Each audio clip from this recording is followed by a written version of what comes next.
अस्सलाम वालेकुम, welcome to Wisdom Academy channel. मेरा नाम है तलहा और आज का हमारा टॉपिक है फर्स्ट ईयर की बायोलॉजी का इलेक्ट्रोफोरेसिस और स्पेक्ट्रोफोटोमेट्री। तो आज हम डिस्कस करेंगे इलेक्ट्रोफोरेसिस क्या होता है और स्पेक्ट्रोफोटोमेट्री क्या होती है। सबसे पहले हम इलेक्ट्रोफोरेसिस पढ़ेंगे। इलेक्ट्रोफोरेसिस का मतलब होता है इलेक्ट्रिसिटी को यूज करके किसी भी मॉलिक्यूल को सेपरेट करना, जिसके अंदर जैसे इलेक्ट्रोफोरेसिस का वर्ड है, इसके अंदर इलेक्ट्रो का मतलब है इलेक्ट्रिसिटी और फोर्सेस का मतलब है सेपरेशन। ये इस टेक्निक का नाम है जिस टेक्निक को हम क्या इस टेक्निक के अंदर हम हमारे पास जितने भी चार्ज बेरिंग पॉलीमर मॉलिक्यूल्स होते हैं, जैसे हमारे पास डीएनए हो गया, आरएनए हो गया, प्रोटीन हो गया, इनके सेपरेट को इनकी जो फ्रेगमेंट्स को हम सेपरेट करते हैं। ठीक है।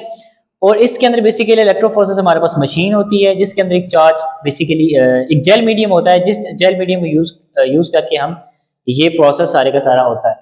The technique used to separate fragments of a charge-bearing polymers molecules, it utilizes a gel medium for separation. इसके अंदर बेसिकली हम क्या यूज करते हैं, इसके अंदर हम एक जेल मीडियम यूज करते हैं। इस जेल मीडियम को यूज करके उन पॉलीमर्स के बेसिकली फ्रेगमेंट्स को हम सेपरेट करते हैं। ठीक है। इसके मैकेनिज्म में क्या होता है, इसके मैकेनिज्म में इसकी मशीन के अंदर दो पोल्स होते हैं।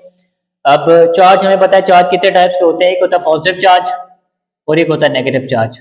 जिन पॉलीमर्स के फ्रेगमेंट्स को हम सेपरेट कर रहे हैं उनके अंदर भी एक पॉलीमर्स के अंदर होगा पॉजिटिव चार्ज या नेगेटिव चार्ज, दोनों में से कोई ना कोई चार्ज तो होगा।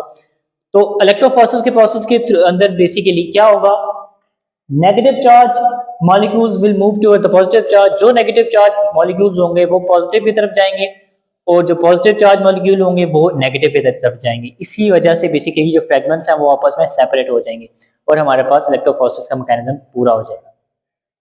उसके बाद है हमारे पास स्पेक्ट्रोफोटोमेट्री। तो स्पेक्ट्रोफोटोमेट्री बेसिकली क्या चीज है, स्पेक्ट्रोफोटोमेट्री बेसिकली एक टेक्निक का नाम है जिसके अंदर एक डिवाइस यूज करते हैं या एक मशीन कह सकते हैं। इस मशीन का नाम होता है स्पेक्ट्रोफोटोमीटर। ये बेसिकली उस टेक्निक का नाम है जिस टेक्निक को यूज करके हम डिफरेंट मॉलिक्यूल्स हमारे पास होते हैं या डिफरेंट फोटोसिंथेटिक पिगमेंट होते हैं, जिस वेवलेंथ की वो लाइट को अब्सॉर्ब करेंगे उस वेवलेंथ को हम डिटरमाइन कर सकें। फॉर एग्जांपल हमारे पास कोई भी फोटोसिंथेटिक पिगमेंट है तो उसने जितनी वेवलेंथ की लाइट को एब्जॉर्ब किया है उस वेवलेंथ की लाइट को एब्जॉर्ब करने की डिटरमिनेशन में कि हम अंदर हम स्पेक्ट्रोफोटोमेट्री यूज करेंगे। इसके अंदर बेसिकली हम क्या यूज करते हैं, as I told earlier spectrophotometer हमारे पास एक मशीन होती है। इस मशीन में हम बेसिकली ये देखते हैं और ये सब जब सारे का सारा प्रोसेस हो जाता है, जब डिटरमाइन कर लिया जाता है, जब सारी की सारी लाइट अब्जॉर्ब हो जाती है उसके अंदर और पूरी की पूरी वेवलेंथ हमें मिल जाती है, तो उसके बाद एक अब्जॉर्प्शन स्पेक्ट्रम आता है हमारे पास।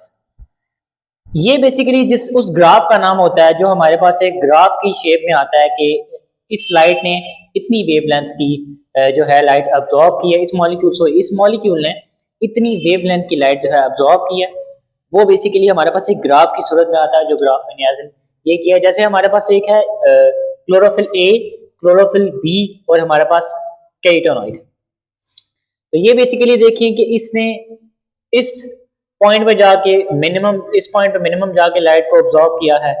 क्लोरोफिल बी ने इस पॉइंट पे मिनिमम लाइट को ऑब्जॉर्व किया और कैरोटेनॉइड ने बेसिकली इस पॉइंट पे ऑब्जॉर्व किया है। और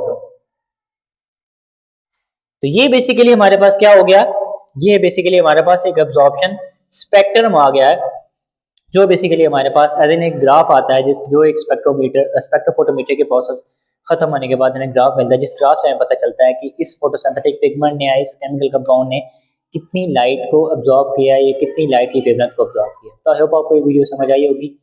मिलते हैं आपसे नेक्स्ट वीडियो में, तब तक के लिए अल्लाह हाफ़िज़।